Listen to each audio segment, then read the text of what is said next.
ഏറെ ആദരണീയനായ ഉദ്ഘാടകൻ, കേരളത്തിലെ ഏറ്റവും പ്രശസ്തനായുള്ള പ്രചോദന പ്രഭാഷകൻ ശ്രീ ഫിലിപ്പ് മമ്പാട് അവർ,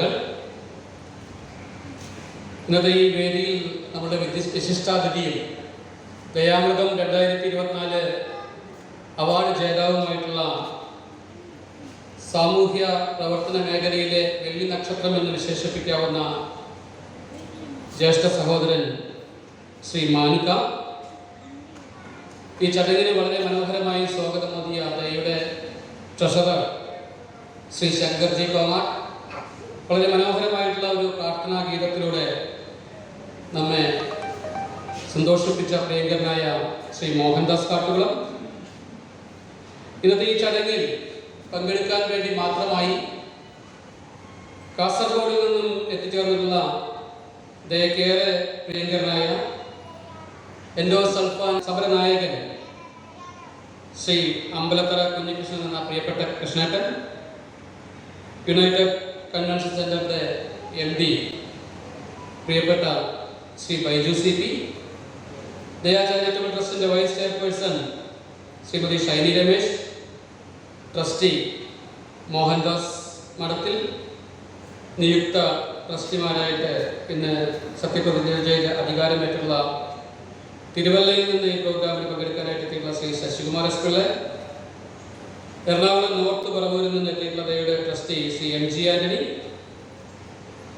ദയയുടെ അഡ്മിൻ പാനൽ അംഗം കൊടുവായൂർ ഹയർ സെക്കൻഡറി സ്കൂളിന്റെ പ്രിൻസിപ്പാൾ കൂടിയായിട്ടുള്ള ശ്രീമതി ശോഭ തെക്കേടത്ത്, ദയാപുരം പരിപാടിയുടെ ചീഫ് കോർഡിനേറ്ററും ദയയുടെ അഡ്മിൻ പാനൽ അംഗവുമായിട്ടുള്ള ശ്രീമതി ലളിതാഹരി, ഇവിടെ എത്തിച്ചേർന്നിട്ടുള്ള ദയാ കുടുംബാംഗങ്ങൾ, മാനുക്കയുടെ സന്തത സഹചാരിയായിട്ടുള്ള പ്രമോദ് ഉൾപ്പെടെയുള്ള സുഹൃത്തുക്കൾ, ഇന്ന് ഇവിടെ നിന്ന് ആദരവ് ഏറ്റുവാങ്ങാനായിട്ട് എത്തിച്ചേർന്നിട്ടുള്ള മഹനീയ വ്യക്തിത്വങ്ങൾ, ദയയുടെ പ്രിയപ്പെട്ട അഭ്യുദയകാംക്ഷികൾ, അതേപോലെ തന്നെ ഗുണഭോക്താക്കൾ, മറ്റ് പ്രിയപ്പെട്ടവരെ, സുഹൃത്തുക്കളെ, ദയാ ചാരിറ്റബിൾ ട്രസ്റ്റ് രൂപീകരിച്ച് 9 വർഷങ്ങൾ പിന്നിട്ടിട്ട് 10ാം വർഷത്തിലേക്ക് എത്തുകയാണ്.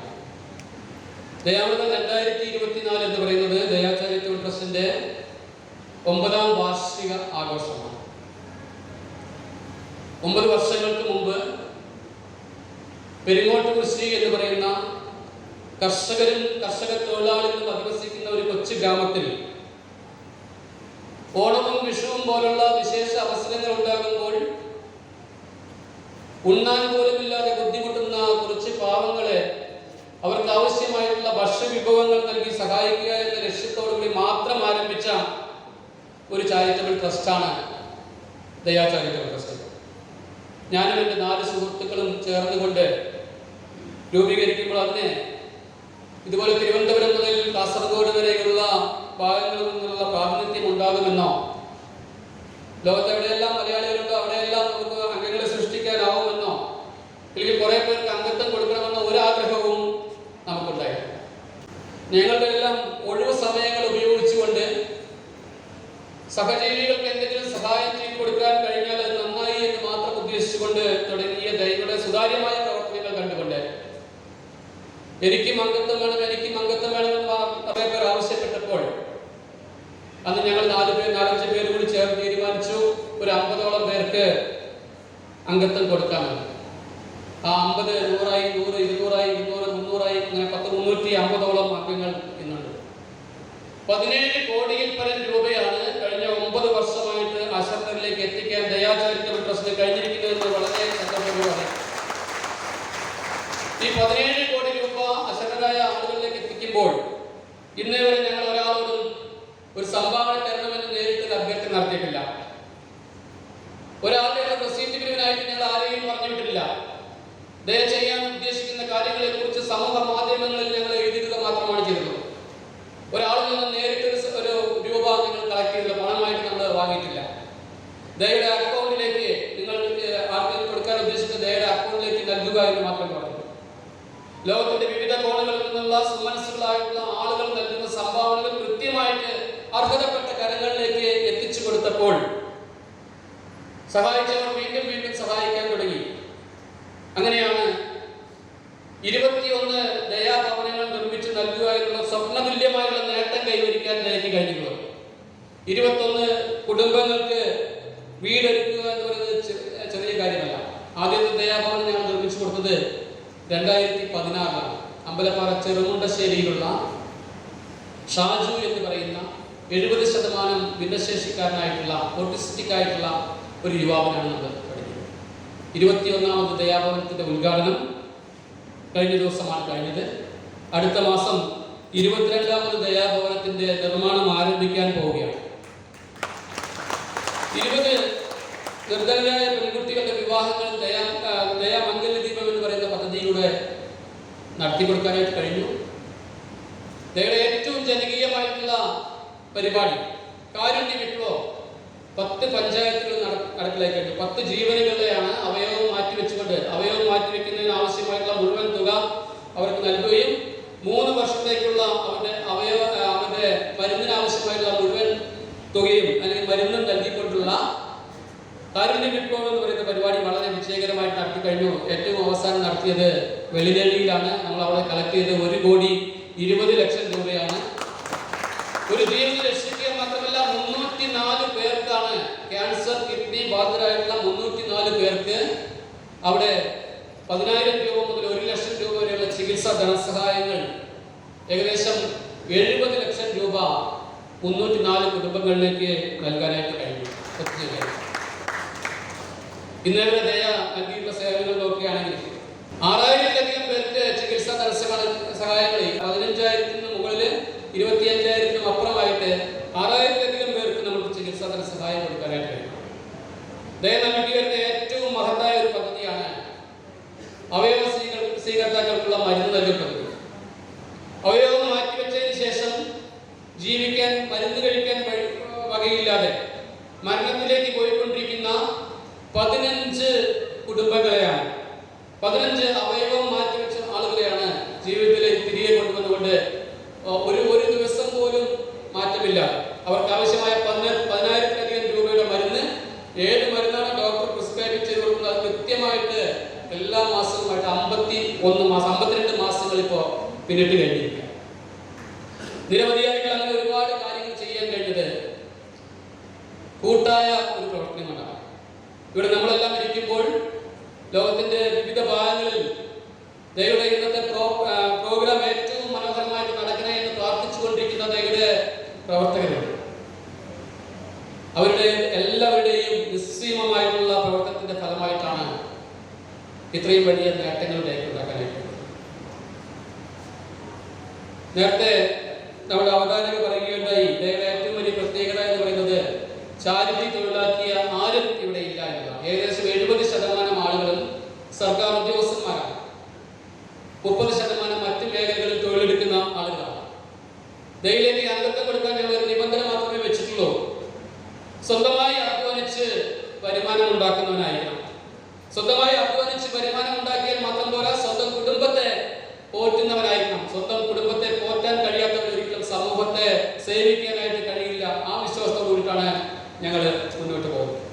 അത്തരത്തിലുള്ള ആളുകളാണ് ദയയിലേക്ക് വന്നുകൊണ്ടിരിക്കുന്നത്. ഞാൻ പറഞ്ഞു 70% സർക്കാർ ഉദ്യോഗസ്ഥന്മാരാണ് പറഞ്ഞു. ഞാൻ റവന്യൂ വകുപ്പിലെ വില്ലേജ് ഓഫീസറാണ്. ഇപ്പോൾ റവന്യൂ ഇൻസ്പെക്ടറായിട്ട് ജോലി ചെയ്യും. 2015 ഈ ചാരിറ്റബിൾ ട്രസ്റ്റ് ആരംഭിക്കുമ്പോൾ ഞാൻ നിയമോപദേശം നേടിയപ്പോൾ ഒരു സർക്കാർ ഉദ്യോഗസ്ഥൻ ചാരിറ്റബിൾ ട്രസ്റ്റിൽ വർക്ക് ചെയ്യാനോ പ്രവർത്തിക്കാനോ നിയമ തടസ്സമില്ല, അതിന് പ്രത്യേകിച്ച് മുൻകൂർ അനുമതിയുടെ ആവശ്യമൊന്നുമില്ല എന്നാണ് നിയമോപദേശം എൻ്റെ മേലുദ്യോഗസ്ഥന്മാർക്ക് കിട്ടിയതാണ്. പക്ഷെ അതിൽ വേറൊരു ക്ലോസ് ഉണ്ടായിരുന്നു. 1 മാസത്തിനുള്ളിൽ ഇതിൻ്റെ ഭാരവാഹിയായിരിക്കും 1 മാസത്തിനുള്ളിൽ സർക്കാരിനെ അറിയിക്കണമെന്നുണ്ടായിരുന്നു. അതിനെക്കുറിച്ച് എനിക്ക് അറിയില്ലായിരുന്നു. കഴിഞ്ഞ ഒരു 5-6 വർഷങ്ങളായിട്ട് സമൂഹത്തെ സേവിക്കാനായിട്ട് നമ്മളുടെ ഒഴിവു സമയങ്ങൾ ഉപയോഗിച്ച് നമ്മളുടെ സമ്പാദ്യം ഉപയോഗിച്ച് പ്രയത്നിച്ചതിന് കിട്ടിയിട്ടുള്ള അവാർഡുകൾ എന്ന് പറയുന്നത് ഏറ്റവും കൂടുതൽ എൻ്റെ മേലുദ്യോഗസ്ഥന്മാരെന്നാണ്. ഒരു സർക്കാർ ഉദ്യോഗസ്ഥനായിട്ടുള്ള നമ്മുടെ ഫിലിപ്പ് മമ്പാട് സാറിന് അത്തരത്തിലുള്ള അനുഭവങ്ങളൊക്കെ ഉണ്ടാകും എന്നുള്ളത് അറിയാം. കാരണം അസൂയ മൂത്ത് ശത്രുക്കളായിട്ടുള്ള ഒരുപാട് പേരെ സമൂഹത്തിൽ നമ്മൾ വ്യത്യസ്തമായിട്ട് നടക്കാൻ തീരുമാനിച്ചാൽ കണ്ടുമുട്ടേണ്ടി വരും.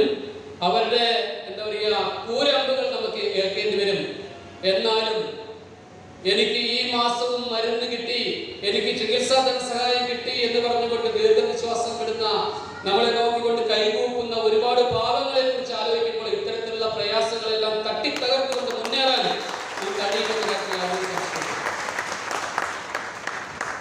ഇപ്പോഴും അത്തരത്തിലുള്ള പ്രശ്നങ്ങളെല്ലാം നേരിടുന്നുണ്ട്. ഒരു സർക്കാർ ഉദ്യോഗസ്ഥൻ സർക്കാർ ഉദ്യോഗം മാത്രം ചെയ്താൽ മതി.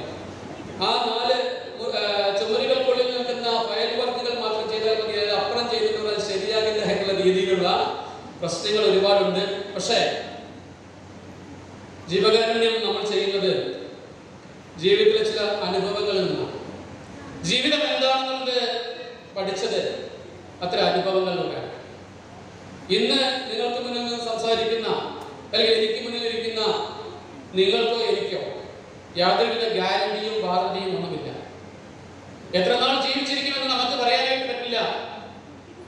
എല്ലാവരും ഓടിക്കൊണ്ടിരിക്കുകയാണ്. ശരിക്കും പറഞ്ഞാൽ ഇന്നത്തെ ഈ പ്രോഗ്രാമിന് നമ്മുടെ ദയയിലുള്ള മുഴുവൻ അംഗങ്ങളും അഭിനയകാംക്ഷികളും വരികയാണെന്നല്ല, വലിയ ഹാളിൽ നടത്തിയാൽ നമുക്ക് പരിപാടി നടത്താനായിട്ട് പറ്റില്ല. പക്ഷെ എല്ലാവരും ഓട്ടത്തിലാണ്. സമ്പാദിക്കുക സമ്പാദിക്കുക സമ്പാദിക്കുക എന്നുള്ള ഓട്ടത്തിലാണ് എല്ലാവരും.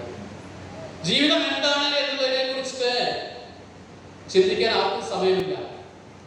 നേരത്തെ ഞാൻ പറഞ്ഞതുപോലെ വഹ്നി സന്തപ്ത ലോകസ്ഥാന്തു ബിന്ദുനാം സന്നിപം അത്യജന്മം സനഭഗുരം. ദക്ഷിണോപദേശത്തില് തുഞ്ചത്ത് രാമാനുജൻ വളരെ മനോഹരമായി പറഞ്ഞു വെച്ചിട്ടുണ്ട്. കാലാഹിനാമരിഗ്രസ്തമാം ലോകവും ആലോക ചേതസാ ഭോഗങ്ങൾ കേട്ടത്. കാലമാകുന്ന പാമ്പിന്റെ വായിൽ അകപ്പെട്ട ലോകം എന്ന് പറയുന്നത് വീണ്ടും സുഖഭോഗങ്ങൾ തേടിക്കൊടുക്കുക. ഞാൻ ആ പാമ്പിന്റെ വായിൽ അകപ്പെട്ട തവളയുടെ അവസ്ഥ എന്ന് പറയുന്നത് എപ്പോ വേണമെങ്കിലും ആ പാമ്പൊന്ന് വിഴുകിയാൽ മരിക്കുമെന്നറിയാം. പക്ഷെ അതിന്റെ മുന്നിലൂടെ പറന്നു പോയിക്കൊണ്ടിരിക്കുന്ന പാറ്റയെ വീണ്ടും പിടിക്കാനായിട്ട് അത് ശ്രമിക്കുകയാണ് ചെയ്യുന്നത്. അതേപോലെയാണ് മനുഷ്യൻ. നാളെ നമ്മൾ ഇല്ലെന്ന് ആ യാഥാർത്ഥ്യത്തെ മനസ്സിലാക്കാതെ പിന്നീട് എന്താ പറയുക, എന്റെ എന്ന് പറഞ്ഞുകൊണ്ട് സ്വാർത്ഥ ഇതൊക്കെ ഒപ്പം പോവുകയാണ്. അതിൽ നിന്ന് വ്യത്യസ്തമായിട്ട് ജീവിതത്തിന് ഇത്രയേ ഉള്ളൂ. ഈ ജീവിതത്തിൽ നമുക്ക് ബാക്കി വെക്കാൻ പറ്റുന്നത് ചില നല്ല ഓർമ്മകൾ, ഒരുപിടി നല്ല ഓർമ്മകൾ മാത്രമേ ഉണ്ടാകൂ എന്ന് മനസ്സിലാക്കിക്കൊണ്ട് നമുക്ക് ഇന്ന് നല്ല ആരോഗ്യവും നല്ല സമ്പാദ്യവും നല്ല വരുമാനവും അതേപോലെ നല്ല കുടുംബവും ഒക്കെ ലഭിച്ചിട്ടുണ്ടെങ്കിൽ അത് പ്രപഞ്ചത്തിലൊരു ശക്തിയുണ്ട്. ആ ശക്തിയുടെ അനുഗ്രഹം കൊണ്ട് മാത്രമാണ്. അതുകൊണ്ട് തന്നെ അത്തരത്തിലുള്ള സൗഭാഗ്യങ്ങളില്ലാത്ത ആളുകളെ സഹായിക്കേണ്ടത് നമ്മുടെ ചുമതലയാണ് എന്ന് മനസ്സിലാക്കിക്കൊണ്ട് നമുക്ക് കിട്ടിയതിൽ നിന്നൊരു വിഹിതം മറ്റുള്ളവരിലേക്ക് കൊടുത്തുകൊണ്ട് മനസ്സമാധാനത്തോടുകൂടി കിടന്നിറങ്ങാനായിട്ട് നമ്മൾ ശ്രമിക്കുകയാണെങ്കിൽ അതിൽ പരം മനോഹരം